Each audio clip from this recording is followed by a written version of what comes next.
Gandhinagar Somnath ST bus route के जो driver है उनके ऊपर रास्ता रोककर जानलेवा हमला किया गया है। जो जानकारी मिल रही है उसके मुताबिक driver Hitesh Khimjibhai Vadia ST bus लेकर वडाल के सर्विस रोड से गुजर रहे थे, तब जूनागढ़ की ओर से काली गाड़ी आई जिसमें कुछ असामाजिक तत्व सवार थे। ड्राइवर को बस समेत रोककर उनकी ओर से नीचे उतारा गया, ड्राइवर के ऊपर हमला किया गया और उसके बाद जो है वहां पर मार पिटाई भी हुई, ऐसे आरोप ड्राइवर की ओर से लगाए जा रहे हैं। तब इस मामले के मद्देनजर पुलिस को भी जानकारी दे दी गई थी, लेकिन उसके बावजूद भी ये सामाजिक तत्व फरार हो गए हैं, ऐसे आरोप भी ड्राइवर की ओर से लगाए जा रहे हैं। तब इस पूरे मामले के मद्देनजर घायल ड्राइवर हितेशभाई वाडिया क्या कह रहे हैं, आइए आपको सुनाते हैं।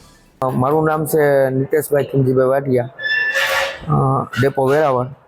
હું સોમનાથ ગાંધીનગર બસ ચલાવું છું।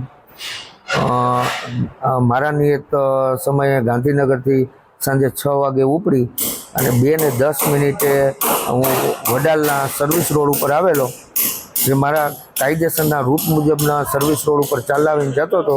એ દરમિયાન સામેથી એક કાળા કલરનું 4 વ્હીલ આવેલું અને એ લોકોએ મારી બસની સામે રોકી અને મને નીચે ઉતાર્યો અને એવું કીધું કે ભાઈ આ કોઈ તારા બાપુજીનો રોડ છે અને આવું કહી અને મને નીચે ઉતારી અને ઢીકાપાટુનો માર મારે અને મારા ગળામાંથી સોનાનો ચેન હતો એ છીનવી લીધો અને એક જણે પાઇપેથી હુમલો કર્યો, એક જણો ઢીકાપાટુએથી હુમલો કર્યો અને એક જણાએ મને અહીંયા બચકું ભરી લીધું।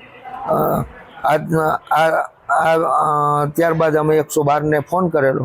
112 વાળા આવી અને એ લોકોને બેસાડતા હતા। એ દરમિયાન જે લોકોએ મને માર્યો એમણે 112ના જમાદારશ્રીને એમનો પોતાનો મોબાઈલ ચાલુ હોય એ જમાદાર વાત કરતા, ત્યારબાદ 20 મિનિટ સુધી ત્યાં એ લોકો રોકાણા અને એક બીજું 4 વ્હીલ આવેલું, જે 4 વ્હીલમાં જે લોકોએ મને માર માર્યો હતો એમાંનો મુખ્ય આરોપી એ 4 વ્હીલ લઈને જતો રહ્યો અને ત્યારબાદ અમે 108ને ફોન કરી અને 108 મારફતે અમે સરકારી હોસ્પિટલમાં દાખલ થઈ ગયા।